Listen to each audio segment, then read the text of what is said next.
यार एक बात बताओ, जब बॉलीवुड में गैंगस्टर का नाम आता है तो तुम्हारे दिमाग में सबसे पहले संजय दत्त का चेहरा क्यों आता है? इसे बोलते हैं घोड़ा। क्या घोड़ा? मैं एक गुंडा, कातिल, जेल से भागा हुआ मुजरिम। ये रे पाउसा, तुला दे तो पैसा। सवाल यह नहीं कि बार में कितनी दारू है, सवाल यह है कि तू कितनी पी सकता है। क्या फिल्म की है उन्होंने संजू बाबा ने वैसी? वास्तव, मुन्ना भाई, अग्निपथ, कांटे, खलनायक, सबकी सब सुपर हिट, एकदम रियल। लगता है जैसे बस कोई असली गैंगस्टर ही सामने आके खड़ा हो गया हो। संजय दत्त को देखकर कभी नहीं लगता कि वो गैंगस्टर बनने की एक्टिंग कर रहे हैं। लेकिन सोचो ऐसा क्यों हुआ? कुछ लोग कहते हैं संजय दत्त अच्छे एक्टर हैं, लेकिन मुझे लगता है कि बात उससे भी कहीं ज्यादा आगे की है। उन्होंने क्राइम को सिर्फ फिल्मों में नहीं देखा, उन्होंने अपनी जिंदगी में महसूस भी किया है।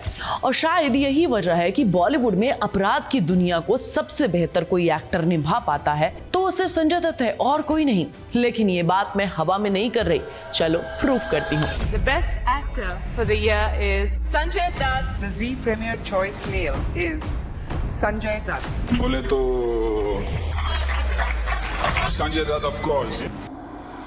सबसे पहले एक छोटी सी बात नोटिस करो, बॉलीवुड में जब भी कोई एक्टर गैंगस्टर बनता है तो वो क्या करता है? भारी आवाज, धीमे चाल, लंबे डायलॉग्स, हर सीन में एटीट्यूड। लगता है जैसे गैंगस्टर पैदा ही बैकग्राउंड म्यूजिक के साथ हुआ हो।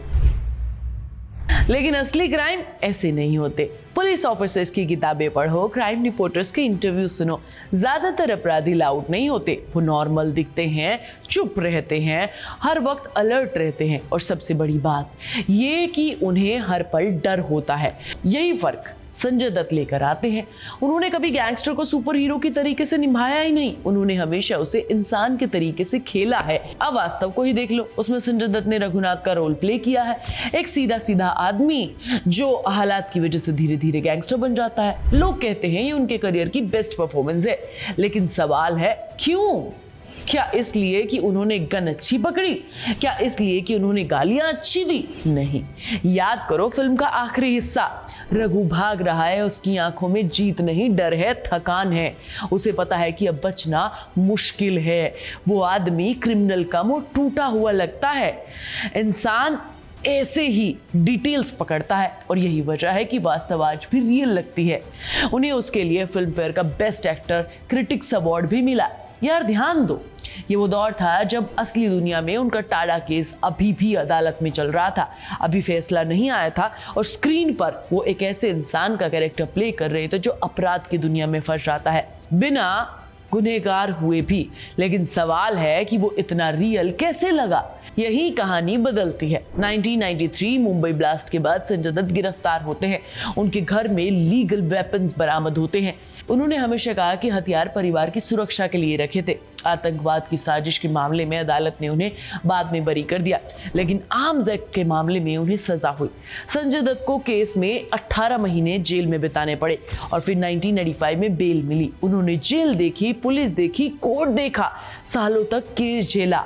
अब मैं ये बिल्कुल नहीं कह रही कि इसी वजह से वो महान एक्टर बन गए। क्राइम करना किसी एक्टर की ट्रेनिंग नहीं हो सकता, लेकिन एक बात जरूर हुई है, उन्होंने उस दुनिया का डर बहुत करीब से देखा है, वो डर जो आम एक्टर सिर्फ इमेजिन कर सकता है।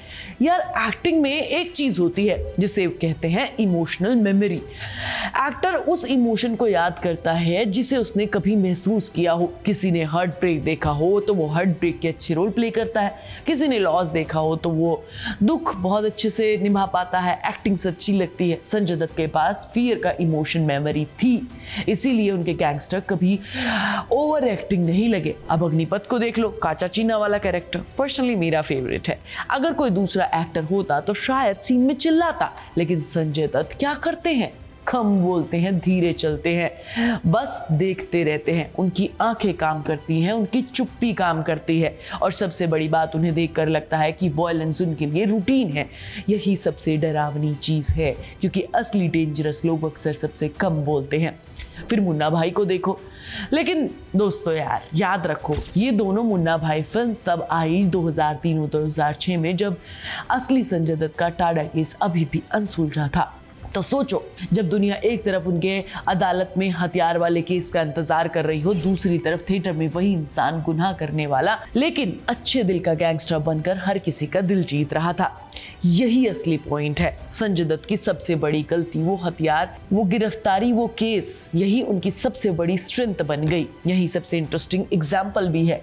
मुन्ना गैंगस्टर है लेकिन फिल्म में उसका सबसे बड़ा हथियार गन नहीं है, उसका दिल है। यही संजय दत्त अपनी रियल पर्सनालिटी लेकर आते हैं। उनकी आंखों में सॉफ्टनेस है, दोस्ती है, पछतावा है। इसीलिए मुन्ना भाई कभी कार्टून गैंगस्टर नहीं लगता, वो बिलीवेबल लगता है। तुम्हें लगता है कि ये आदमी गलत रास्ते पर चला गया लेकिन पूरे तरीके से बुरा नहीं है। और शायद ऑडियंस ने संजय दत्त को भी कुछ ऐसे ही देखा, एक ऐसा इंसान जिसने गलत फैसले किए, जिसने उसकी कीमत भी चुकाई लेकिन जिसने वापस लौटने की कोशिश भी की। यही वजह है कि संजय दत्त की फिल्मों में रियलिटी और इमेज बार बार एक दूसरे से मिलती है। जब वो जेल से निकलकर स्क्रीन पर आते हैं, ऑडियंस सिर्फ कैरेक्टर नहीं देख रही होती है, ऑडियंस संजय दत्त को भी देख रही होती है। और यही चीज दूसरे एक्टर के पास नहीं है। इसीलिए अमिताभ बच्चन बहुत बड़े एक्टर हैं, नाना पाटेकर कमाल के एक्टर हैं, Manoj Vajpayee extra ordinary actor हैं, लेकिन गैंगस्टर की दुनिया की स्मेल, उनकी बेचैनी, उसका डर, उसकी थकान संजय दत्त अलग तरीके से लेकर आते हैं। क्योंकि उन्होंने सिर्फ उसे लिखा हुआ नहीं पढ़ा है, कहीं जिया भी है। और शायद यही वजह है कि बॉलीवुड ने उन्हें बार बार उसी दुनिया में कास्ट किया। डायरेक्टर जानते हैं इस आदमी को ज्यादा समझाने की जरूरत नहीं पड़ेगी, बाकी एक्टर गैंगस्टर की बॉडी लैंग्वेज सिखानी पड़ेगी, देखना पड़ेगा, समझना पड़ेगा। संजय दत्त कैमरा के सामने खड़े हो जाएंगे और एक बार वही काफी होगा। यार, लोग कहते हैं संजय दत्त की सबसे बड़ी ताकत उनकी आवाज है, कोई कहता है उनका स्क्रीन प्रेजेंस है, कोई कहता है कि उनका स्टाइल है। मुझे लगता है कि उनकी सबसे बड़ी ताकत कुछ और है। उन्होंने दर्द को परफॉर्म नहीं किया, उसे याद किया। और शायद यही वजह है कि जब भी बॉलीवुड को अपराध की दुनिया का सच्चा चेहरा दिखाना होता है तो उन्हें संजय दत्त याद आते हैं।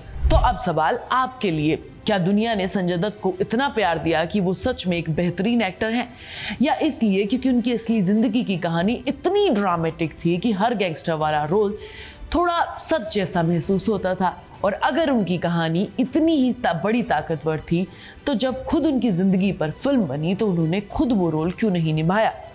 मैं आज इस पर कोई फैसला नहीं सुना रही, बस आपके लिए एक सवाल छोड़ रही हूँ। कमेंट में बताओ तुम्हें क्या लगता है। चैनल को सब्सक्राइब करो, वीडियो को लाइक और शेयर करो, प्लीज बेल आइकन दबाना मत भूलना।